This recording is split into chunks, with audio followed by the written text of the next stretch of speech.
नमस्कार दोस्तों, जय माँ काली। कैसे हैं आप सब? उम्मीद है आप सब बहुत अच्छे होंगे, स्वस्थ होंगे। माता रानी का आशीर्वाद आप सब पर सदैव बना रहे। एक बार फिर से मैं आप सबका स्वागत करती हूँ अपने यूट्यूब चैनल काली माँ की बेटी में। तो अगर आप पहली बार मेरे चैनल पर आए हैं तो चैनल को सब्सक्राइब जरूर करिएगा, साथ ही बेल आइकन को दबा दीजिएगा ताकि मेरी आने वाली हर वीडियो आप तक सबसे पहले पहुँचे। दोस्तों, आज हम बात करेंगे श्री दुर्गा सप्तशती की संपूर्ण जानकारी के बारे में। दुर्गा सप्तशती क्या है, इसका पाठ करने से क्या क्या लाभ होते हैं और इसका पाठ करने की सही विधि क्या है। तो भगवान श्री गणेश का ध्यान करके हम आज के वीडियो को शुरू करते हैं। दोस्तों, दुर्गा सप्तशती माँ भगवती की उपासना के लिए एक सर्वश्रेष्ठ पुस्तक है। इसमें शक्ति की उपासना के लिए 700 श्लोक दिए गए हैं। सप्तशती यानी कि 700 श्लोक, जिसमें 535 श्लोक, 108 अर्ध श्लोक और 57 उपाच हैं। ये 700 श्लोक 3 भागों में बांटे गए हैं, जिसमें प्रथम चरित्र, मध्यम चरित्र और उत्तम चरित्र है। दुर्गा सप्तशती के अंदर जो श्लोक है वो बेहद शक्तिशाली है, बहुत दुर्लभ है। इन श्लोकों के द्वारा कुछ भी किया जा सकता है, जैसे मारण, मोहन, कीलन, वशीकरण, उच्चाटन, स्तंभन, सब कुछ किया जा सकता है। तंत्र विद्या के अंदर जो भी प्रक्रिया होती हैं उन सब के श्लोक इस दुर्गा सप्तशती के अंदर दिए गए हैं।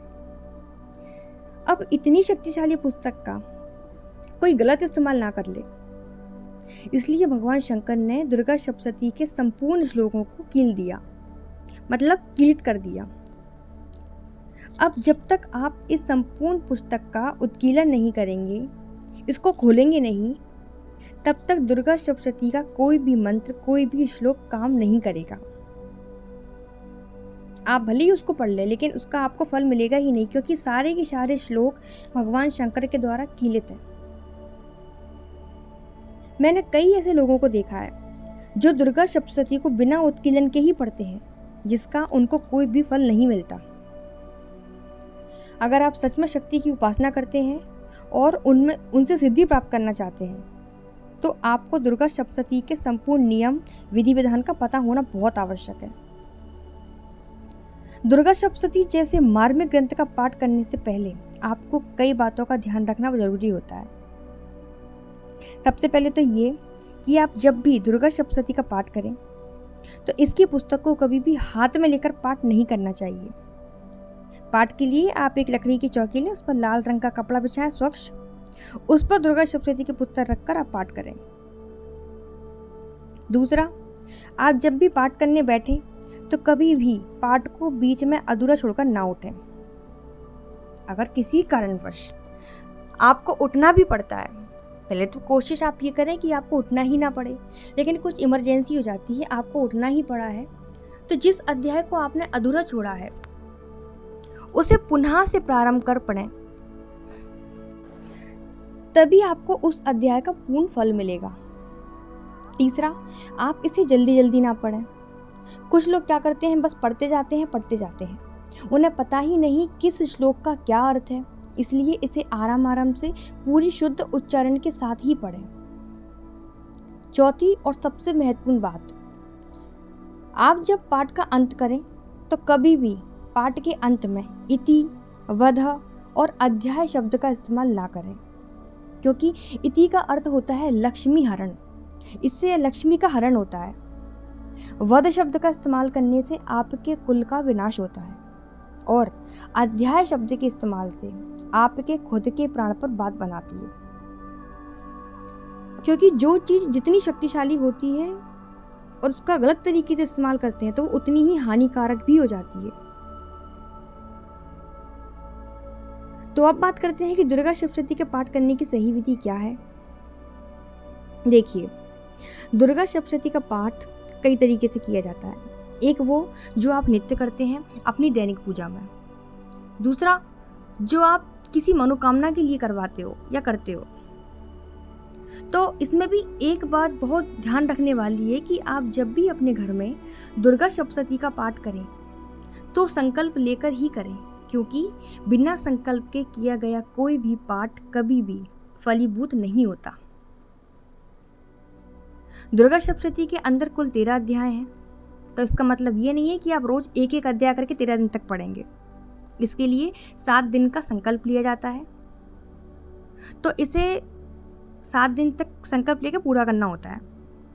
सबसे पहले आप संकल्प लेंगे। संकल्प के लिए ज़्यादा कुछ नहीं, दाएं हाथ में जल, पुष्प, अक्षत, माँ भगवती को अपना नाम बताएंगे और अपनी मनोकामना बताएंगे।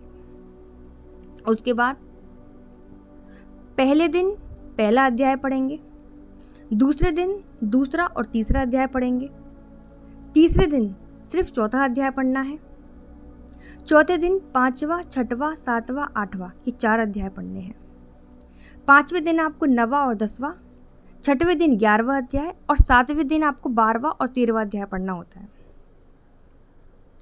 और इन पाठों के प्रारंभ से पहले भी आपको कुछ पाठ करने होती हैं, जैसे कि अर्गला स्तोत्र है, देवी कवच है, ये सब भी आपको करने होते हैं। कुछ मंत्र जप करने होते हैं जिनके द्वारा दुर्गा सप्तशती का उत्कीलन होता है। तो सबसे पहले आप संकल्प लेने के बाद भगवान गणेश का ध्यान करेंगे, गुरु मंत्र की एक माला करेंगे और नावान मंत्र की एक माला आपको करनी है। देवी का अच्छे से आप पंचोपचार करिए, धूप, दीप, नैवेद्य से भोग के साथ। उसके बाद आप शापोद्धार मंत्र पढ़ेंगे। शापोद्धार मंत्र शुरू में और पाठ के अंत में 7 बार पढ़ना होता है। मंत्र है ओम ह्रीं क्लीं श्रीं क्रां क्रीं चंडिका देव्यै शापानुशानुग्रहं कुरु कुरु स्वाहा। इस मंत्र के बाद आप उत्कीलन मंत्र पढ़ेंगे। ये भी शुरू में और आखिरी में 21-21 बार पढ़ना होता है। तो ये मंत्र है ओम श्रीं क्लीं ह्रीं सप्तशती चंडी के उत्कीलनम कुरु कुरु स्वाहा। जब ये मंत्र हो जाए तो इसके बाद आपको मृत संजीवनी विद्या मंत्र पढ़ना है। ये शुरू में और आखिरी में 7-7 बार पढ़ा जाता है। मंत्र है ओम ह्रीं ह्रीं वम वम ऐं ऐं मृत संजीवनी विद्ये मृत मुत्थापयोत्थापय क्रीं ह्रीं ह्रीं वम स्वाहा। इसके बाद आप दुर्गा सप्तशती का शाप विमोचन करेंगे। इसकी एक माला आपको करनी है, सिर्फ आरंभ में, अंत में नहीं करनी है। मंत्र है ओम श्रीं श्रीं क्लीं हूं ओम ऐं शोभय मोहय उत्कीलय उत्कीलय उत्कीलय ठम ठम। ये आपको शुरू में ही करना है, जैसे मैंने आपको बता दिया है, आखिरी में नहीं करना है। और ये सारे मंत्र आपको पहले दिन ही पढ़ने हैं। जैसे आपने आज से पाठ चालू किया है तो आज आप पढ़ेंगे, उसके बाद जब पाठ का आप अंत करेंगे, 7वें दिन आप जब पाठ को समाप्त करेंगे, तो जो मैंने बताया है ना आपको कि आखिरी में पढ़ना है, आखिरी में पढ़ना है, तो वो आपको उस दिन पढ़ना है, 7वें दिन। और नावान मंत्र का भी आपको बीच में जप नहीं करना है, क्योंकि इसमें नावान मंत्र का संपुट लगता है। पहले दिन और आखिरी दिन बीच में नावान मंत्र का जप भी आपको नहीं करना है।